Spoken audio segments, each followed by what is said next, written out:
Assalamualaikum warahmatullahi wabarakatuh. Assalamualaikum warahmatullahi Muhammad ibn Abdullah wa ala alihi wa sahbihi wa ala hawla wa la quwwata illa billah. Nawaitu ta'allum ta'lim wa al-intifaa wa tafkir wa al-ifadah wa al-istifada wa al-hasanah tamassuki bi kitabillah wa sunnati rasulih wa du'a ila al-huda wa dalalata 'ala al-khair. ابتغاء وجهه وقربه وثوابه سبحانه وتعالى. رب اشرح لي صدري ويسر لي امري واحلل عقدة من lisani yafqahu qawli, amma ba'du. Para hadirin yang dimuliakan Allah Subhanahu wa taala, alhamdulillah pada malam hari ini kita masih diberi kesehatan, lapangan oleh Allah Subhanahu wa taala, sehingga pada malam hari ini kita masih bisa bersama-sama belajar, bersama-sama mengaji kitab Al-Hikam Ibnu Athaillah As-Sakandari rahimahullahu taala yang diurutkan oleh Syekh Ali ibn Husamuddin Al-Muttaqi Al-Hindi rahimahullahu ta'ala. Sebelum kita mulai, mari kita hadiahkan Al-Fatihah kepada mu'alliful kitab, sahibul asal, sahibul tabwib, kitab An-Nahjul Atam, para syurah, para ulama, semua orang tua kita ala hadirin wa ala kulli niyatin salihah. ولما نوى به أسلافنا الصالحين إلى حضرة النبي محمد صلى الله عليه وسلم. الفاتحة. أعوذ بالله من الشيطان الرجيم. بسم الله الرحمن الرحيم. الحمد لله رب العالمين الرحمن الرحيم مالك يوم الدين إياك نعبد وإياك نستعين اهدنا الصراط المستقيم صراط الذين أنعمت عليهم غير المغضوب عليهم ولا الضالين. Qala al-musannifu rahimahullahu ta'ala wa nafa'ana bihi bi'ulumihi wa bi'ulumikum fid dharaini ila al-qala. Babul dzikri utawi iki bab mertelaaken zikir. Dan pada pertemuan sebelumnya kita telah sedikit menguraikan tentang zikir, apa itu zikir, kemudian bagaimana adab-adabnya, dan apa saja dalil-dalil yang memerintahkan kita semua untuk selalu berzikir kepada Allah Subhanahu wa ta'ala. Kita ulangi mengenai adab-adab zikir, bahwa zikir itu memiliki adab yang sangat banyak. Bahkan para ulama menghitung jumlah dari adab-adab berzikir, jumlahnya ada 1000 zikir. Tetapi dari 1000 zikir ini diringkaskan oleh Syekh Ibnu Athaillah, Syekh Abdul Wahab Asy-Sya'rani rahimahullahu ta'ala di dalam kitabnya Al-Anwarul Qudsiyah ila Maqasidis Sufiyah ila Qawaidis Sufiyah menjadi 20 adab. Dan dari 20 adab ini terbagi menjadi 3 bagian, yaitu 5 adab sebelum zikir, 12 adab ketika berzikir, dan 3 adab itu setelah berzikir. Di mana 5 adab sebelum zikir itu adalah at-taubatun nasuh, taubat yang nasuha, taubat yang benar-benar taubat. Yang kedua, membersihkan diri setiap kali berzikir, yaitu dengan mandi atau berwudu, serta memberikan wewangian kepada pakaiannya dan mulutnya. memberikan wewangian kepada di dalam ruangan yang digunakan untuk berzikir, yaitu dengan bukhur atau menggunakan air mawar. Yang ketiga, diam, tenang dan diam, agar dia mendapatkan sifat kejujuran di dalam zikir. Yang keempat adalah ayastamidda inda syuru'ihi fi dzikri bi himmati syaikhihi. Yang keempat adalah dengan dia itu rabithah kepada gurunya. Dan yang kelima, dia memandang bahwa limpahan-limpahan hikmah atau zikir itu berasal dari gurunya, dan itu merupakan limpahan secara hakiki dari Rasulullah SAW. Ini adab atau bagian pertama, yaitu adab-adab ketika seseorang melaksanakan zikir. Nah, kemudian ada 12 zikir lagi, yaitu dilakukan oleh seseorang ketika berzikir. Kita bacakan satu persatu. Al awwalu al julusu ala makanin tahir ka julusihi fis shalah fit tasyahhudil awal. Yang pertama, posisi duduk dari seseorang yang berzikir itu adalah duduk pada tempat yang suci, sebagaimana duduknya dia ketika sholat di dalam tasyahud awal. Nah, jadi versi dari Syekh Abdul Wahab Asy'arani, ketika seseorang itu berzikir kepada Allah Subhanahu wa Ta'ala, maka posisi duduknya itu sama seperti posisi duduk tasyahud awal. Nah, meski demikian, para ulama yang lain, misalnya seperti Syekh Ibnu Arabi rahimahullahu ta'ala di dalam kitabnya Tuhfatus Safarah ila Hadratil Bararah, di mana beliau menyebutkan bahwa posisi duduknya seorang yang berzikir itu adalah mutarabbi'an, yaitu dalam keadaan sila gitu ya. Nah, sehingga sebenarnya pada permasalahan ini seseorang boleh untuk duduk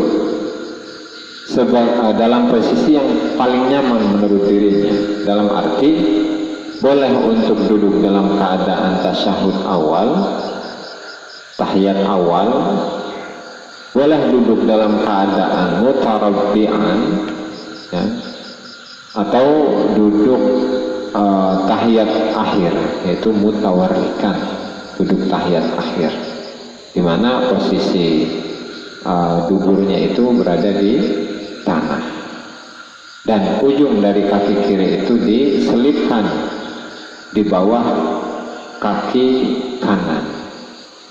Itu yang pertama, di mana seseorang itu harus duduk atau posisinya adalah duduk di tempat yang suci seperti posisi tasyahud awal. Nah, meskipun menurut ulama-ulama yang lain, di mana posisi duduk seseorang itu adalah mutarabbi'an, yaitu duduk dalam keadaan sila. Adapun yang kedua, an yada'a rahataihi ala fakhidaihi, an yada'a rahataihi ala fakhidaihi. Yang kedua adalah meletakkan kedua telapak tangannya di atas pupu, kedua pupunya. Gitu. Nah, bagaimana ketika seseorang itu sendiri? Mana arah yang paling utama? Nah, para ulama menyunahkan ketika dia zikir dalam keadaan sendiri, ya maka dia menghadap ke kiblat. Tetapi ketika berzikirnya itu berbarengan, ya maka duduknya itu atau posisi duduknya itu adalah melingkar itu ya, karena bahkan oleh sebagian ulama di mana setiap tanggal di setiap bulan itu arah diijabahnya doa itu berbeda-beda, dan itu disesuaikan dengan tanggal di mana dia berzikir. Nah, sehingga dimanapun arah seseorang yang golongan atau sekelompok orang yang zikir berjamaah, maka di mana arah yang diijabah doa, ya maka disitulah tempatnya ijabah. Sehingga ketika dalam keadaan zikir melingkar bagi banyak orang, ketika orang-orang yang berzikir itu jumlahnya banyak dan zikirnya itu melingkar, nah di situ terdapat harapan bahwa salah satu dari jamaah ini menghadap kepada arah yang diijabah oleh Allah Subhanahu wa Ta'ala. Selanjutnya tatibu ats-tsalitsu tatibu majlis dzikri bir-raihati thayyibah. Oke, berarti yang pertama itu yang sebelum zikir itu adalah memberikan wewangian atau mandi, wudu, dan memberikan wewangian pada pakaiannya. Dan sekarang itu adalah memberikan wewangian pada majelis zikirnya dengan bau yang wangi. Yang keempat, an yakuna malbasuhu halalan, pakaiannya itu halal, bukan hasil nyuri, bukan hasil kosop, atau bukan hasil dari pembelian dari harta yang haram. Selanjutnya al-khamisu, yang kelima, ikhtiyarul mawdi'il mudlim min khalwatin aw sirdab, yaitu memilih tempat yang gelap, baik itu min khalwatin, tempat yang sepi, min khalwatin, tempat yang sepi meskipun di dalam keramaian, aw sirdab, sirdab itu ya gua, atau di dalam gua, maksudnya di dalam tempat yang benar-benar sepi tanpa ada keramaian di situ. Jadi kalau khalwat itu sebagaimana yang digambarkan oleh Syekh Ibnu Arabi rahimahullahu taala dalam kitab Tuhfatus Safar ila Hadratil Bararah, di mana khalwat itu adalah seseorang yang beribadah kepada Allah Subhanahu wa taala di tempat di tengah keramaian. Nah, tetapi tempat ini berada di, misalnya kalau 2 lantai, jadi di lantai atas. Nah, sekiranya orang-orang itu tidak mengetahui dirinya sedang apa, itu khalwat. Nah, sementara uzlah, kalau uzlah itu adalah dia itu menyepikan diri di dalam tempat yang sepi, bukan di dalam keramaian, seperti di dalam hutan, di pinggir lautan, atau di dalam gua, dan lain sebagainya. Itu perbedaan antara khalwat dengan uzlah. Selanjutnya yang keenam, as-sadisu, yang keenam, taghlibul ainain, menutup kedua mata. Kenapa seorang yang berzikir itu disunnahkan atau adab di dalam zikir itu memejamkan kedua mata? Ya karena wadzalika anna dzakira idza aghmada 'ainaihi tusaddu 'alaihi turukul hawas adh-dhahirah syai'an wa syai'an. Wa sadduha yakunu sababan li fathi hawasil qalb. Ya karena seorang yang berzikir ketika memejamkan kedua matanya, maka jalan dari semua al-hawas, panca indera itu, panca indera yang zahir itu sedikit demi sedikit akan tertutup. sehingga dia ketika menutup kedua matanya dan jalan terbukanya atau jalan bukanya panca indera sedikit demi sedikit menjadi tertutup, maka hal itu atau tertutupnya panca indera itu akan menjadi sebab terbukanya panca indera hati. Panca indera hati. Nah, oleh karenanya di thariqah manapun semuanya atau mayoritas dari thariqah sufiah yang ada, mereka memerintahkan para muridnya untuk menutup kedua matanya ketika mereka dalam keadaan berzikir. Hal itu disebabkan agar mata hatinya itu sedikit demi sedikit menjadi terbuka. Gitu ya. Jadi dari sini kita menjadi mengetahui, mendapatkan ilmu yang baru dari Syekh Abdul Wahab Asy'arani rahimahullahu taala, bahwa ketika berzikir itu harus ditutup kedua matanya, dan itu tujuannya adalah agar panca indera yang ada di dalam hati kita itu sedikit demi sedikit menjadi terbuka, gitu ya. Selanjutnya as-sabiu an yukhayyila syakhsa syaikhihi baina ainaihi madama dzakirah. Wa hadza 'indahu min akadil adab li'anna al-murid yataraqqa minhu ila al-adabi ma'allah wal muraqabati lahu. Yang ketujuh, di mana seseorang yang berzikir itu harus menghayalkan atau menggambarkan gambaran dari gurunya di depan matanya selagi dia berzikir. Jadi robitah itu tidak hanya sebelum ketika dia berzikir, nah tetapi ketika sedang berzikir pun dia harus robitah.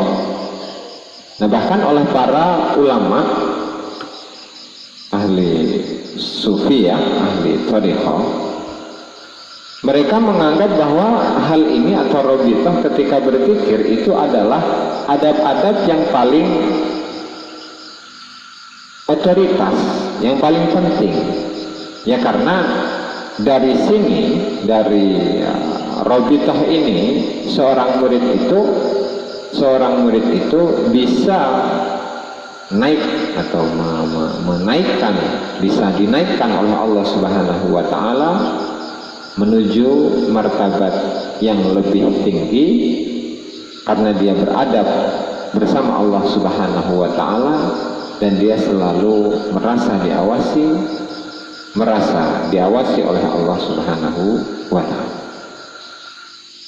Selanjutnya as-saminu, yang ke-8, as-sidqu fi dzikri bi an yastawiya indahu as-sirru wal alaniyatu fihi. Yang ke-8 adalah seseorang itu harus memiliki sifat jujur di dalam zikir. Sekiranya antara tempat yang ramai dan tempat yang sepi itu sama.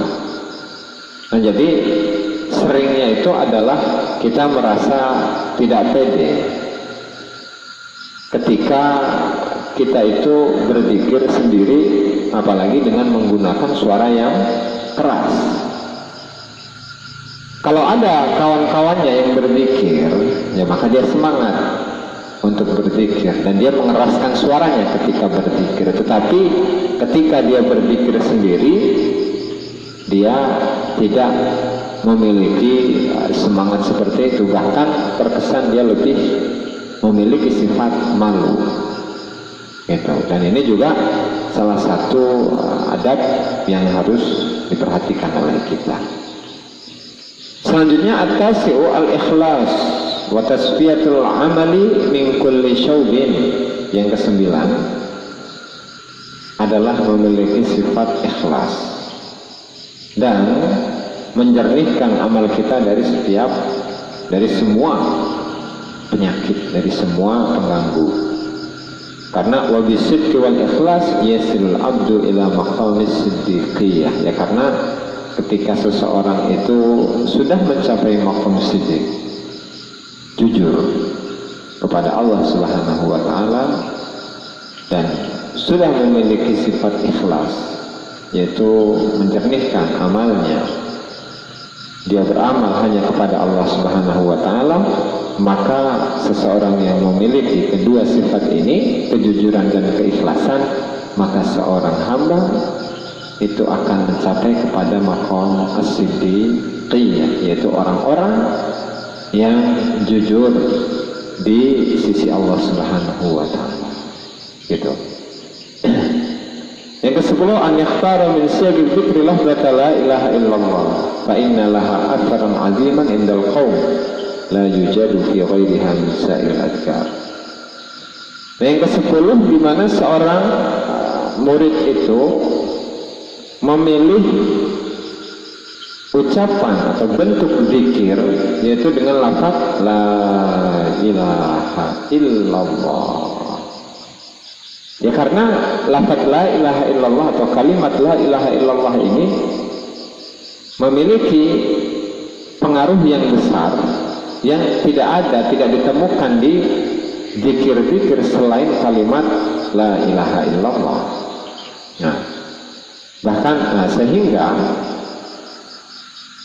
dalam thariqah qadiriyah itu, kenapa seseorang itu ketika berzikir la ilaha illallah harus mengeraskan suaranya, dan harus mengeraskan suaranya, ya karena pada hakikatnya ketika dia berzikir dan mengeraskan suaranya, terutama zikir la ilaha illallah, itu berfungsi seakan-akan hatinya yang keras ibarat batu itu sedang dipalu menggunakan palu yang besar. Nah, sehingga setiap kali zikirnya itu keras, zikir la ilaha illallahnya itu menggunakan suara yang keras, maka hatinya itu akan bisa menjadi hati yang lembut. Gitu. Nah, sehingga wajar oleh para ulama mereka lebih mendahulukan zikir la ilaha illallah atas zikir-zikir yang lainnya. Ya karena memang faedah dari zikir ini la ilaha illallah ini faedahnya sangat besar dan tidak ditemukan pada zikir-zikir yang selain dari kalimat ini. Gitu. Bahkan oleh Imam Ibn Arabi rahimahullahu ta'ala di dalam kitab Al-Futuhatul Makkiyah, bahwasannya zikir yang paling utama adalah zikir dengan kalimat la ilaha illallah. Gitu. Selanjutnya, fa in faniyat syahawatuhu wa ahwiyatuhu kulluha fa hina idzin yasluhu an yadhkurallaha ta'ala bil lafzil jalalati faqat min ghairi nafyin. Nah, sehingga fungsi dari berzikir menggunakan kalimat la ilaha illallah itu adalah melebur syahwatnya, melebur hawanya, melebur hawa nafsunya, semuanya. Ketika kedua hal ini, syahwat-syahwatnya lebur, hawa nafsunya sudah lebur, ya maka dalam keadaan ini layaklah bagi dirinya untuk berzikir menggunakan lafzul jalalah min ghairi nafyin, tanpa ada nafi. Jadi zikir la ilaha illallah itu dikenal oleh para ulama dengan zikir nafi isbat, zikir la ilaha illallah. Nah, sehingga dalam Thariqah Al-Qadiriyah wa Naqsyabandiyah ini juga sesuai dengan apa yang dijelaskan oleh Syekh Abdul Wahab Asy-Sya'rani dalam kitab ini, di dalam kitab Al-Anwarul Qudsiyah ila Qawaidis Sufiyah, di mana seseorang itu belum layak berzikir menggunakan atau dengan kalimat lafzul jalalah Allah Allah sebelum syahwatnya lebur, sebelum hawa nafsunya itu lebur. Ya karena terkadang banyak dari kita itu lebih mendahulukan kepada formalitas. Jadi lebih mengejar kepada ketika seseorang itu mengejar latifah, itu 7 latifah dari latifatul qalbi, latifatul ruh, latifatul sir, latifatul khafi, latifatul akhfa, latifatul aql atau latifatul nafs, kemudian latifatul qalb. Nah, jadi kan kalau ketika seseorang itu belum layak untuk berzikir menggunakan lafzul jalalah, ya maka dia seharusnya harus bermudawamah dengan zikir kalimat la ilaha illallah. Itu kenapa? Ya karena ketika hawa nafsunya itu belum lebur, ketika syahwatnya itu masih ada, masih belum bisa ditundukkan oleh dirinya melalui zikir tadi, ya maka sebenarnya dirinya itu masih perlu untuk diobati. Nah karena dia itu masih butuh untuk diobati, ya maka dia itu selalu berzikir dengan la ilaha illallah tanpa zikir Allah. Itu ya. Nah sehingga wajar kenapa seseorang yang mengejar zikir latifah atau zikir muraqabah, latifah yang 7 dan muraqabah yang 20, kemudian setelah membereskan atau menyelesaikan zikir-zikir latifah atau zikir-zikir muraqabah dia merasa selesai, ya sebenarnya salah. Ya karena zikir yang sebenarnya itu seperti yang dikatakan oleh Al-Imam Al-Junaid Al-Baghdadi rahimahullahu ta'ala, di mana zikir yang sebenarnya al-zikru haqiqatan huwa alla tansahu, adalah zikir yang engkau itu tidak melupakan Allah Subhanahu wa ta'ala sama sekali. Ya maka di dalam ayat uzkurullaha, di dalam ayat Allah Subhanahu wa ta'ala itu berfirman, fadhkurullaha idza nasit. Mana tuh? Dan berzikirlah kalian kepada Allah Subhanahu wa ta'ala ketika kalian lupa. Bukan berarti ketika kalian lupa, ini menurut versi ahli sufi atau ahli thariqah, bukan berarti ketika kita itu lupa maka barulah kita berzikir kepada Allah Subhanahu wa ta'ala. Bukan. Maaf, dalam ayatnya wadhkur rabbaka idza nasit, dan ingatlah engkau wahai Muhammad ketika engkau lupa. Ai idza nasita ma dunallah inda zalika dunallah inda zalika takunu dzakiran lillah. Wa fi hadzal maqam yanqatu dzikrul lisan wa yakunu al-'abdu mahwan fi wujubil ahyan. Jadi maksud dari ayat wadhkur rabbaka idza nasit, dan ingatlah engkau wahai Muhammad ketika engkau lupa. Lupa kepada apa? Lupa kepada selain Allah Subhanahu wa ta'ala. Ketika engkau lupa kepada selain Allah Subhanahu wa ta'ala dan yang hanya engkau ingat adalah Allah Subhanahu wa ta'ala, maka pada waktu itulah engkau layak, engkau pantas disebut sebagai orang yang berzikir kepada Allah Subhanahu wa ta'ala. Dan ini adalah maqam yang tinggi. Ketika seseorang itu sudah tidak ingat lagi kepada selain Allah Subhanahu wa ta'ala, yaitu dalam maqamul fana atau maqamul mahwi, yang itu dijelaskan oleh Syekh Abdul Qasim Al-Qushairi rahimahullahu ta'ala dalam Ar-Risalahnya. Dalam ketika dia sudah mencapai maqam ini, maka zikir lisannya itu sudah tidak berlaku lagi. Ya karena ketika dia hanya mengingat Allah Subhanahu wa ta'ala dan tidak sedikit pun mengingat selain Allah Subhanahu wa ta'ala, maka dia itu atau zikir lisan itu sudah tidak berlaku, dan dalam arti hatinya itu sudah hidup, hatinya itu sudah berzikir dengan sendirinya. Itu maksudnya. Oke. lagi pada pembahasan di mana lafaz zikir yang dipilih oleh seorang murid itu adalah la ilaha illallah. Di mana fungsi dari zikir la ilaha illallah ini adalah menghilangkan atau meleburkan syahwat-syahwatnya dan meleburkan hawa nafsunya. Dan ketika syahwatnya itu sudah lenyap, hawa nafsunya itu sudah lenyap, nah maka barulah dia layak untuk berzikir dengan lafzul jalalati faqat. Nah kemudian bagaimana ketika dia itu terkadang masih menyaksikan selain Allah Subhanahu wa ta'ala di dalam dirinya? Itu kan masih menyaksikan bahwa dirinya memiliki sesuatu makna dari la haula wala quwata illa billahil aliyil azim itu belum mengakar di dalam dirinya, ya maka menurut istilah dari kaum sufi, menurut istilah dari ulama-ulama tariqah, maka dia tetap wajib untuk berzikir kepada Allah Subhanahu wa ta'ala dengan zikir an-nafi wal isbat, zikir la ilaha illallah.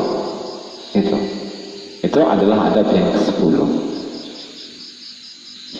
Dan selanjutnya al-hadi asyar yang ke-12 adalah ihdaru makna zikri biqalbihi ala ikhtilafi darajatil musyahid fi zakirin, darajatil musyahid fi zakirin bisharti an ya'rida ala syekhihi kulla syai'in yarfa ilaihi min al-adwar liyu'allimahu tariqal adabi fihi. Di mana yang ke-11 ini adalah ihdar makna zikir, menghadirkan makna zikir dalam hatinya sesuai dengan tingkatan-tingkatan masyahid, bukan musyahid. Masyahid itu hal-hal yang disaksikan oleh orang yang berzikir ini. Jadi makom seseorang yang ketika berzikir kemudian dia menemukan sesuatu, baik itu yang sifatnya musyahadah atau tajalli atau mukasyafah ataupun fana dan lain sebagainya, itu adalah tingkatan-tingkatan seorang murid ketika dia berzikir. Nah, seseorang yang ketika berzikir dan menemui hal-hal yang menurutnya aneh, ya maka dia harus menyodorkan atau melaporkan, menyampaikan apa yang dia saksikan, harus disampaikan kepada gurunya. Kenapa? Ya karena agar gurunya ini memberikan pelajaran bagi murid tadi, apa yang harus atau adab apa yang harus dilakukan oleh dirinya ketika menemui hal-hal yang seperti itu. Nah, sehingga ini adalah salah satu fungsi di mana seseorang itu kenapa diwajibkan untuk memiliki seorang guru yang mendidiknya, membimbingnya kepada Allah Subhanahu wa ta'ala. Ya karena memang faedah dari seseorang yang memiliki seorang guru, seorang mursyid adalah ikhtisarut thariq, yaitu meringkas jalan menuju Allah Subhanahu wa ta'ala, meringkas perjalanan menuju Allah Subhanahu wa ta'ala, agar penempuhan jalan menuju Allah Subhanahu wa ta'ala tidak ditempuh dalam waktu yang lama. Betul. Yang ke-12, tafarrughul qalbi an kulli mawjudin hal dzikri siwallah biqaulihi la ilaha, yaitu kosongnya hati dari semua yang wujud ketika zikir selain Allah Ta'ala, yaitu dengan dia mengucapkan la ilaha yang pertama. Kenapa? Fa'innal haq ta'ala ghayrun la yuhibbu an yara fi qalbi dzakiri ghayrahu illa bi'idznih. Ya karena Allah Subhanahu wa ta'ala itu adalah zat yang maha penyemburu. Dia itu tidak menyukai, tidak suka melihat selain dari Allah Subhanahu wa ta'ala ada di dalam zikirnya kecuali oleh izin Allah Subhanahu wa ta'ala. Nah, bagaimana dengan tadi yang dijelaskan sebelumnya bahwa ketika seorang yang berzikir atau salah satu adab-adab ketika seseorang itu berzikir adalah dia harus robito, dia harus membayangkan wajah gurunya di depan matanya, ya karena itu memang perintah Allah Subhanahu wa Ta'ala. Ya karena memang seorang guru itu memiliki madkhal, seorang guru itu memiliki pengaruh dalam mendidik seorang murid. Nah, sehingga ketika Allah Subhanahu wa Ta'ala, atau dalam istilah ahli thariqat itu, kenapa seseorang murid itu diperintahkan untuk menggambarkan, membayangkan wajah dari gurunya itu di depan kedua matanya, ya karena memang itu adalah perintah Allah Subhanahu wa Ta'ala. Ya karena kenapa para ulama sufiyah itu mensyaratkan untuk menafikan, menghilangkan semua yang ada dari alam semesta ini dari hati, ya tujuannya hanya satu, yaitu agar pengaruh dari ucapan atau zikir kita la ilaha illallah itu menancap, mengakar kuat di dalam hati. Nah kemudian lama-kelamaan faidah atau pengaruh dari zikir ucapan la ilaha illallah itu merembet maknanya ke semua bagian tubuh. Begitu. Itu adalah 12 adab di mana seorang yang berzikir itu harus melaksanakan adab-adab tersebut. Kemudian ada 3 adab lagi yang harus dilaksanakan oleh seorang murid, di mana yang pertama adalah an yaskuta ba'da sukunin wa takhasyu'in wa yahduru ma'a qalbihi mutarattiban li waridi dzikri la'allahu yaridu alaihi waridun faya'muru wujudahu fi tilka lahzah aktsara mimma ta'muruhu al-mujahadah wa riyaduh muddata 30 sanatan. Di mana adab yang pertama setelah adab zikir itu adalah diam setelah merasakan ketenangan dan kekhusyuan. Nah kemudian menghadirkan bersama hatinya, ya hatinya itu harus dihadirkan, menunggu-nunggu warid, makna yang datang dari zikir. Nah barangkali ada sebuah warid, ada sebuah makna yang diberikan oleh Allah Subhanahu wa Ta'ala kepada orang yang berzikir, sehingga warid tersebut akan memberinya manfaat yang begitu besar. Itu kalau menurut istilah-istilah ulama itu biasa diistilahkan dengan apa? Istilah ilham gitu ya. Itu yang pertama. Yang kedua, an yazimma nafsahu miraran biqadri 3 anfas ila 7 anfas atau aktsar. Yang ketiga, dia itu harus yazimma nafsahu, dia harus menahan nafsanya berkali-kali, menahan nafasnya berkali-kali dengan kadar 3 nafas, ya, atau sampai kepada 7 nafas. Nah, supaya apa? Supaya faedah-faedah dari zikir itu bisa menyebar ke seluruh bagian tubuh, gitu.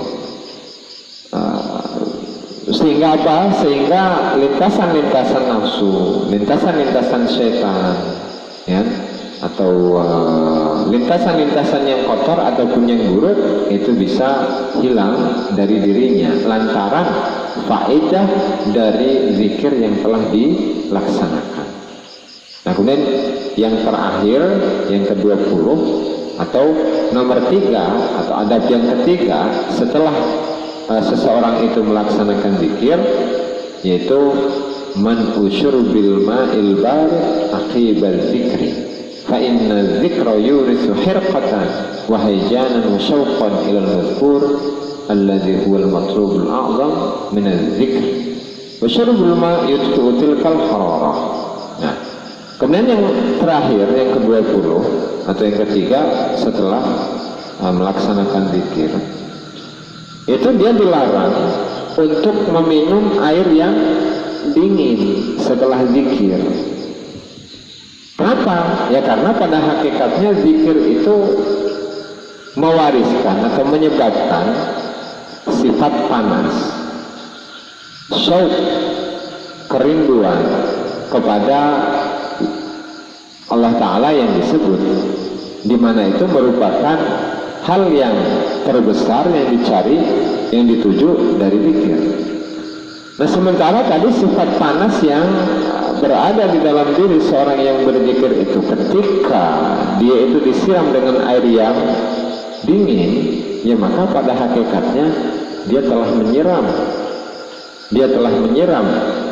sifat panas tadi atau sifat panas tadi dengan air sehingga padam.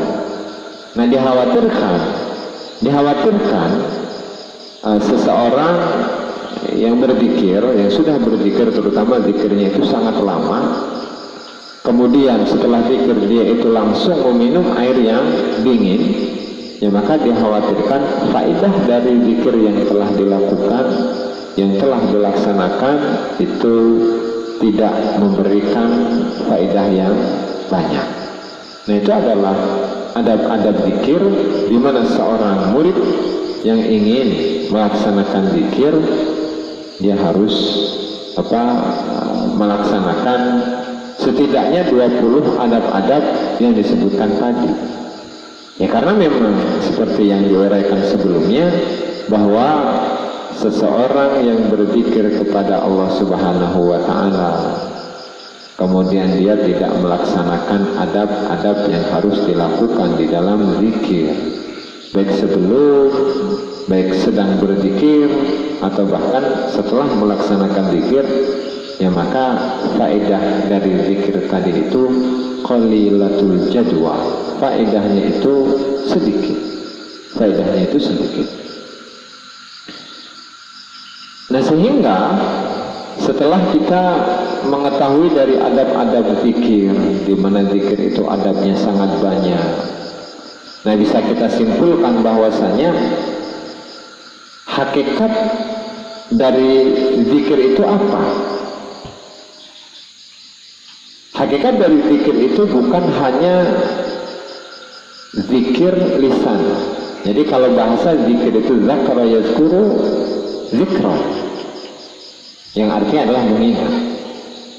Yang namanya mengingat itu tidak hanya mengingat dengan lisan. Ya, seperti ketika kita itu memiliki seorang kekasih, kemudian kita mengucapkan nama kekasih itu si fulana begitu aja. Jadi itu hanya sekedar ucapan. Sementara cinta itu butuh bukti. Nah sehingga ketika cinta itu hanya sekedar, atau ketika zikir itu hanya sekedar zikir lisan saja, ya maka dia masih belum dikatakan sebagai orang yang berzikir secara hakiki. Ya karena apa? Ya karena seorang ulama, Syekh Zunnun Al-Misri rahimahullahu ta'ala, pada suatu hari beliau itu pernah mengatakan, man nasiya zikran, man dzakarallaha ta'ala zikran alal haqiqah nasiya fi jambi kulli syai, zikrahu fi jambi zikrihi kulla syai. Barang siapa yang ingat kepada Allah, yang berzikir kepada Allah Subhanahu wa Ta'ala dengan zikir secara hakiki, maka dia itu akan lupa dari segala sesuatu yang ada di alam semesta ini. Bahkan dia itu akan melupakan dirinya sendiri. Dan hal ini diistilahkan oleh para ulama dengan apa? Dengan fana. Itu jadi hakikat dari zikir itu bukan zikir lisan saja, bukan zikir lisan, bukan zikir hati, tetapi adalah rasa di mana dia itu memiliki perasaan bahwa dari alam semesta ini, bahkan dari dirinya sendiri, itu adalah bukan apa-apa, atau diistilahkan oleh para sufi dengan apa? Dengan la syai', bukan apa-apa gitu.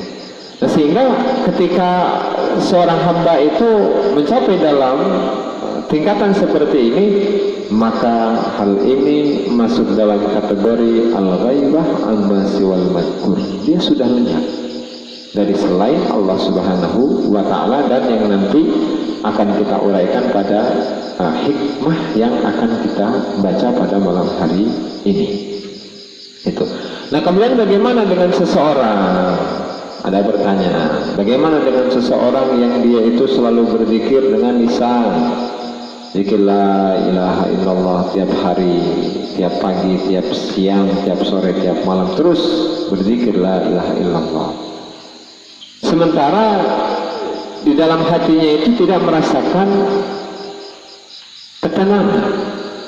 Sementara di dalam hatinya itu tidak merasakan rasa manisnya zikir itu sendiri.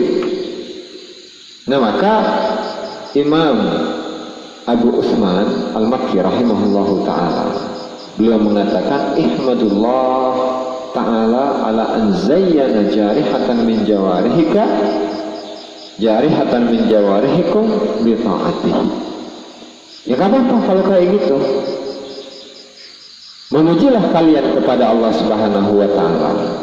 Ya karena Allah Subhanahu wa ta'ala sudah menghiasi diri kita, anggota badan kita itu telah melaksanakan sebuah ketaatan. Ya maka tidak ada salahnya.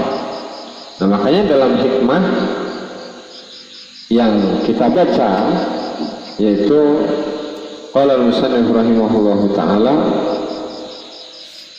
la tatruki dzikra li'adami huzuri qalbika ma'allahi fihi. La tatruki dzikra, aja ninggal sapa sira dzikra ing zikr li'adami huzuri qalbika, krana ora hadir hati sira ma'allahi ing dalam sartane Allah Ta'ala fihi ing dalam zikir. Lianna ghaflataka an wujudi dzikrihi, karena temen setuhune ghaflataka kelalaian sira an wujudi dzikrihi saking wujud zikir Allah iku asyaddu iku luwih banget min ghaflatika tinimbang kelalaian sira fi wujudi dzikrihi ing dalam wujud zikir Allah. Fa'asa mongko menawa apa an yarfa'aka apa yen to ngangkat sapa Allah ing sira min zikrin saking zikir ma'a wujudi ghaflatin ing dalam sartane wujud kelalaian ila zikrin maring zikir ma'a wujudi ghaflatin ing dalam sartane wujude yaqadah kesadaran. Wa min zikrin lan saking zikir ma'a wujudi yaqadatin ing dalam sartane yaqadah kesadaran ila zikrin maring zikir ma'a wujudi hudurin ing dalam sartane kehadiran. Wa min zikrin lan saking zikir ma'a wujudi hudurin ing dalam sartane wujud kehadiran ila zikrin ma'a ghaibatin maring zikir ma'a ghaibatin ing dalam sartane lenyap ilang amma saking barang siwal madhkuri kang sakliyane zat kang disebut. Wa ma zalika lan ora ana te mungkon mazkur alallahi ing atase Allah iku bi azizin iku perkara kang angel. Nah, jadi dalam hikmah ini Imam Ibnu Athaillah As-Sakandari rahimahullahu ta'ala, beliau meminta kepada kita la tatruki dzikra li adami huduri qalbika ma'allahi fi. Jangan sekali-kali kita itu meninggalkan zikir lantaran kita tidak merasakan kehadiran hati bersama Allah Subhanahu wa ta'ala di dalam zikir. Kenapa? Lianna ghaflataka an wujudi dzikrihi, lianna ghaflataka an wujudi dzikrihi asyaddu min ghaflatika fi wujudi dzikrihi. Ya karena kelalaianmu dari berzikir kepada Allah itu, maksudnya engkau tidak berzikir kepada Allah Subhanahu wa ta'ala, dan tentunya orang yang tidak berzikir kepada Allah Subhanahu wa ta'ala itu termasuk orang-orang yang lalai. itu ternyata asyaddu, lebih parah min ghaflatika fi wujudi dzikri, daripada ketika kita berzikir dalam keadaan lalai. Maksudnya di sini perbandingan antara dua orang. Yang satu, yang pertama itu orang yang tidak mau berzikir, ya, sama sekali. Dan tentunya orang yang berzikir itu adalah orang yang lalai, yang lupa kepada Allah Subhanahu wa Ta'ala. Kemudian ada orang yang kedua, dan orang yang kedua ini orang yang berzikir tetapi dia masih lalai kepada Allah, lupa kepada Allah Subhanahu wa Ta'ala. Maka tentunya orang yang berzikir itu, orang yang mau berzikir itu tentunya masih dalam keadaan yang lebih baik daripada orang yang tidak mau berzikir, gitu. Ya, karena ketika kita selalu continue untuk berzikir, selalu terus-menerus belajar untuk berzikir kepada Allah Subhanahu wa Ta'ala, maka di sana terhadap pengharapan kepada Allah Subhanahu wa Ta'ala. Mudah-mudahan Allah Subhanahu wa Ta'ala itu mengangkat atau memindahkan kita kepada derajat yang lebih tinggi. Apa saja derajat yang lebih tinggi itu? Di sini dijelaskan. Fa'asa an yarfa'aka min dzikrin ma'a wujudi ghaflatin ila dzikrin ma'a wujudi yaqadatin. Ya, mudah-mudahan Allah Subhanahu wa Ta'ala memindahkan diri kita dari zikir tetapi masih lalai, masih lupa kepada Allah Subhanahu wa Ta'ala, kepada zikir yang kita itu merasakan bahwa kita sadar bahwa kita sedang berzikir, ya.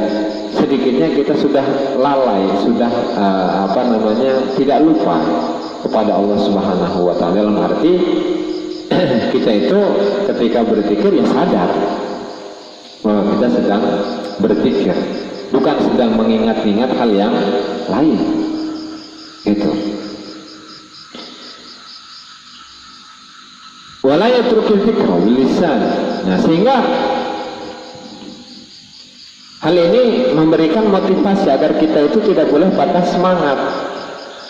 Kenapa saya itu berzikir lisan tapi zikirnya itu banyak, zikirnya banyak, bahkan hitungannya itu sudah ribuan. Tetapi kenapa dalam diri saya itu ketika berzikir itu selalu mengingat-ingat permasalahan-permasalahan yang ada, yang saya alami, gitu. Ya nggak masalah, itu nggak masalah. Kenapa? Ya karena bisa jadi itu merupakan salah satu sebab di mana Allah Subhanahu wa Ta'ala akan mengangkat kita kepada derajat yang lebih tinggi, yaitu apa? Yaitu ila dzikrin ma'a wujudi yaqadha. Itu. Lihat akan katakan.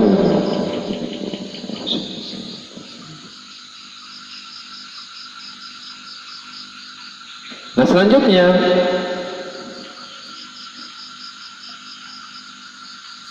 wa min dzikrin ma'a wujudi yaqadatin ila dzikrin ma'a wujudi hudurin. Kemudian mudah-mudahan Allah Subhanahu wa Ta'ala itu mengangkat diri kita dari zikir, mengangkat diri kita dari zikir yang dalam keadaan sadar bahwa kita itu sedang berzikir dan tidak mengingat kepada masalah-masalah selain zikir, ya, kepada zikir yang zikir itu dia bisa merasakan hadirnya hati bersama Allah Subhanahu wa Ta'ala.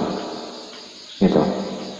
Jadi makna yaqadah itu ay intibah li ma'ani dzikri indal istighali bihi. Istilahnya ketika kita berzikir la ilaha illallah, la ilaha, tidak ada sesembahan. Sesembahan itu isinya banyak.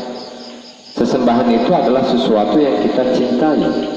Sesuatu yang kita cintai itu ada kalanya berupa harta, ada kalanya berupa kekayaan, jabatan, popularitas, harta yang melimpah, saudara, keluarga, anak, cucu, dan lain sebagainya. Itu merupakan hal-hal yang ada di dalam bayangan kita atau khayalan kita. Nah kemudian ketika kita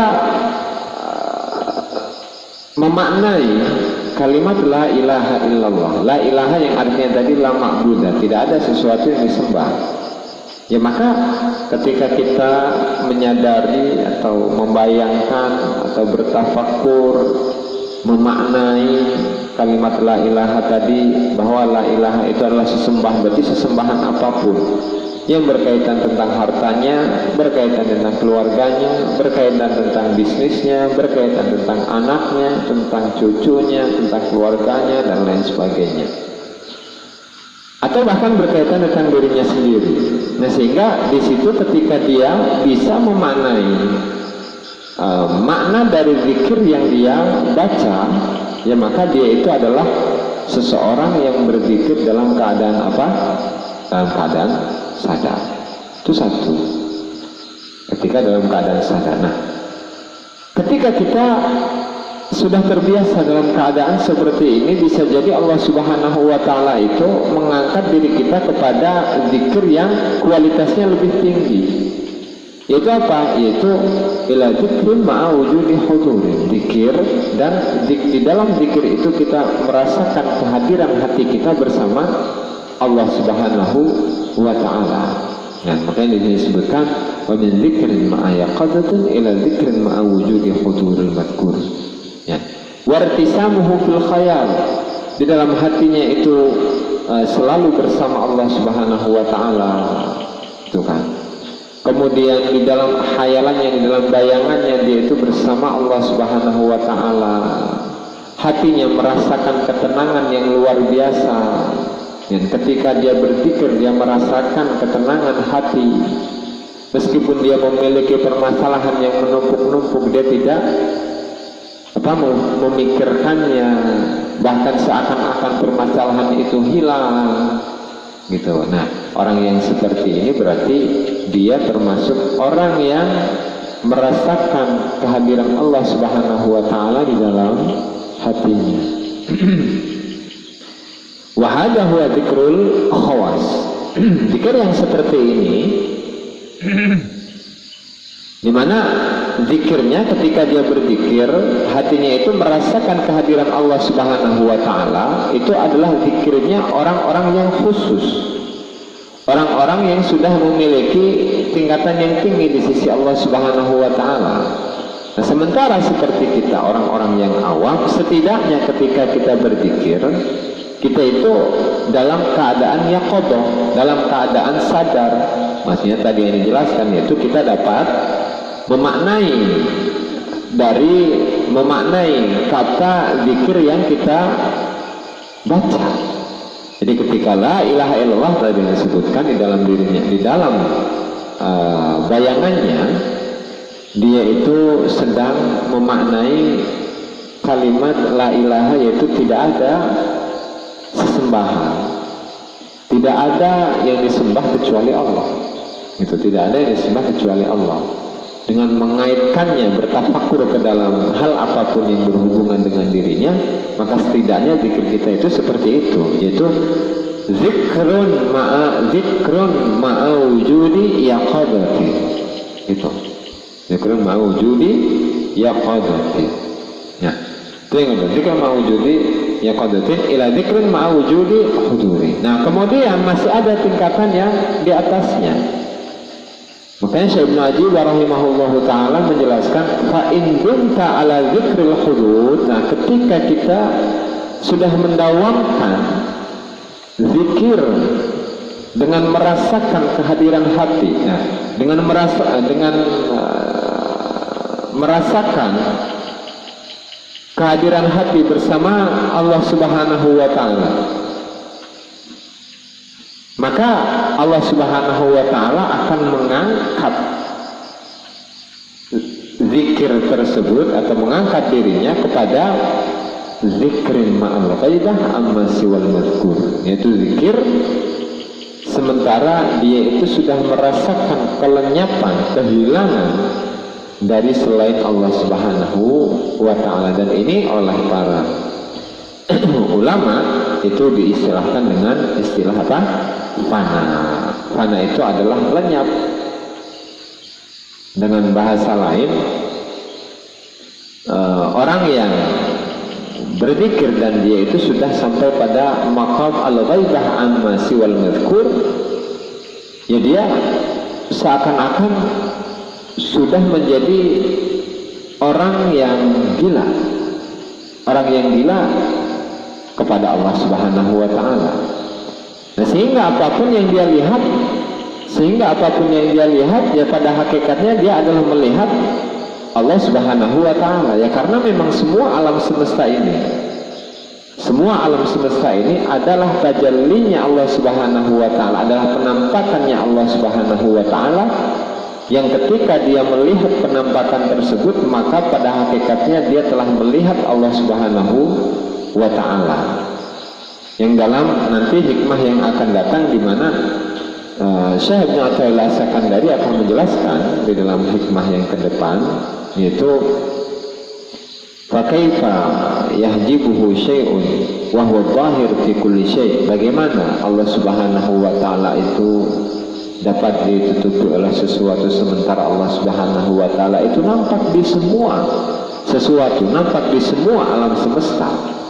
Nah, sehingga semua alam semesta pada hakikatnya itu adalah tajalliyatillah, adalah tajallinya, adalah penampakan dari Allah Subhanahu wa ta'ala. Bagaimana penampakan itu? Jadi harus kita pahami bahwa penampakan itu bukan seperti nampaknya setan kepada kita, gitu, bukan. Ya karena penampakan itu apa sih? Penampakan itu adalah sesuatu yang nampak kepada kita. Sesuatu yang nampak kepada kita. Ya, tajalliyan yang artinya menjadi tampak, atau dengan terjemah yang lain itu penampakan. Apa itu penampakan? Penampakan adalah sesuatu yang terlihat oleh kita. Ya misalnya kita melihat sesuatu yang hitam, ya, dari jarak yang sangat jauh, ya, dikiranya apa? Oh, kita melihat sesuatu yang hitam dari jarak yang jauh, ternyata itu adalah kita menamakannya sebagai apa? Sebagai bus misalnya. Nah kemudian semakin dekat, nah kemudian penampakannya atau menurut pandangan kita itu adalah sesuatu yang lain, yang bukan bus, maka kita menamakan dengan nama yang kedua. Terus sampai penampakan itu menjadi jelas, yaitu ketika hal yang nampak oleh kita itu dekat. Nah sehingga hal yang nampak kepada kita itu dekat, ya maka kita baru jelas melihatnya, oh itu ternyata adalah mobil, gitu. Nah sehingga yang namanya penampakan itu adalah penampakan sesuatu yang tampak kepada orang yang menyaksikan atau melihatnya. Ya misalnya ketika kita melihat setan, ya, setan dalam bentuk pacong, setan dalam bentuk kuntilanak, setan dalam bentuk genderuwo misalnya, itu kan yang nampak bagi kita. Tetapi wujud hakiki, ya, dari setan yang sebenarnya itu ya bukan itu, bukan pocong, bukan genderuwo, bukan kuntilanak dan lain sebagainya, bukan. Ya karena pada hakikatnya mereka semuanya itu adalah setan, dan setan itu diciptakan dari apa? Dari api. Sehingga itu bukan wujud hakiki, bukan wujud yang sebenarnya dari mereka. Itu adalah hal yang nampak bagi diri kita. Begitu juga dengan Allah Subhanahu wa ta'ala. Allah Subhanahu wa ta'ala, ya, menampakkan penampakannya kepada orang-orang yang ahli ma'rifat sesuai dengan makom-makom yang mereka miliki. Nah, sehingga Allah Subhanahu wa ta'ala menampakkan dirinya kepada Nabi Muhammad sallallahu alaihi wasallam itu, ya, dengan zatnya.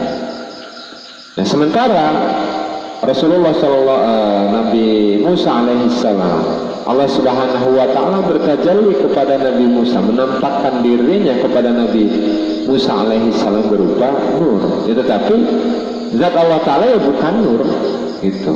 Kenapa ya? Karena itu adalah hal yang tampak bagi Nabi Musa, ya, dan lain sebagainya gitu ya. Dan ini adalah ilmu zauq, ilmu rasa yang hanya bisa dirasakan oleh orang-orang yang memiliki hati yang suci dari kalangan para ahli ma'rifah dan dari kalangan para arifin dan para aulia. Tidak semua orang bisa memahami ini dan tidak semua orang bisa merasakan hal yang seperti ini itu. Nah, kembali kepada hikmah di mana ketika seseorang itu merasakan kehadiran hatinya bersama Allah Subhanahu wa ta'ala ketika berzikir, nah maka dia akan dipindahkan oleh Allah Subhanahu wa ta'ala kepada maqam yang berada di atasnya, yaitu maqamul ghaibah amma siwal madhkur, di mana dia itu sudah lenyap dari selain Allah Subhanahu wa ta'ala, seakan-akan dia itu sudah tidak mengenal lagi makhluk, tapi yang dia kenal hanyalah Allah Subhanahu wa ta'ala. Nah, di dalam kitab Tuhfatus Safarah ila Hadratul Bararah, Imam Ibnu Arabi rahimahullahu ta'ala menjelaskan tentang fana. Jadi fana itu apa sih, untuk menafsirkan apa itu ghaibah amma siwal madhkur itu. Di sini beliau menjelaskan di halaman berapa ini? Di halaman 91, di mana arti dari fana itu wal fana'u an yafna anhu al-huzuz fala yakunu lahu hazzun, atau zuhulul abdi anil asya' kama kana fana'u Musa alaihi salam hina tajalla rabbuhu lil jabal. Jadi fana itu adalah lenyapnya keinginan-keinginan, nah maka sehingga dia itu sama sekali tidak memiliki keinginan. Dan fana itu juga bisa diartikan dengan zuhulul abdi anil asya', lupanya seorang hamba dari semua perkara, sebagaimana Nabi Musa alaihissalam itu merasakan fana ketika Allah Subhanahu wa ta'ala bertajalli kepada dirinya melalui gunung gitu. Al-fana'u zahir. Nah, kemudian fana itu ya, jadi pada intinya fana itu adalah lupa kepada selain Allah Subhanahu wa ta'ala dan hanya ingat kepada Allah Subhanahu wa ta'ala. Di mana al-fana'u zahir huwa an yatajalla al-haqqu bi tariqil af'al wa yaslubu 'anil 'abdi ibsarahu fala yara li nafsihi wa la li ghairihi fi'lan illa bil haqq. Jadi makna dari fana menurut Syekh Ibnu Arabi rahimahullahu taala adalah Allah Subhanahu wa ta'ala bertajalli, Allah Subhanahu wa ta'ala menjadi tampak, yaitu melalui af'al, perilaku-perilaku Allah Subhanahu wa ta'ala. Jadi yang dilihat oleh seorang hamba yang berada dalam maqam fana itu, dia merasakan perbuatan-perbuatan dari Allah Subhanahu wa ta'ala kepada dirinya dan kepada semua alam semesta ini gitu. Wa yaslubu 'anil 'abdi ibsarahu, dan dia menghilangkan penglihatan dari seorang hamba. Maksudnya penglihatan bagaimana? Maka dia itu tidak melihat dirinya, tidak melihat orang lain, itu bisa melakukan perbuatan kecuali oleh Allah Subhanahu wa ta'ala.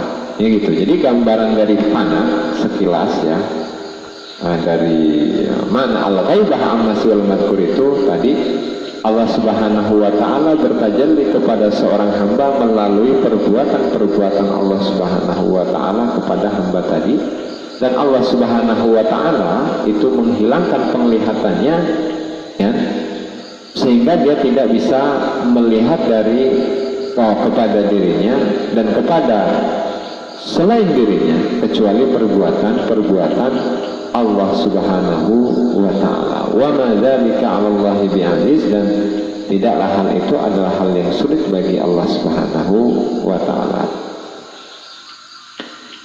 Maksudnya pada bagian akhir itu wa ma dzalika 'ala Allahi bi'aziz, di mana Allah Subhanahu wa ta'ala itu tidak mustahil baginya untuk mengangkat seorang hamba yang berada pada tingkatan yang paling bawah, dan Allah Subhanahu wa ta'ala kemudian mengangkat orang tersebut kepada makam yang paling tinggi, ya.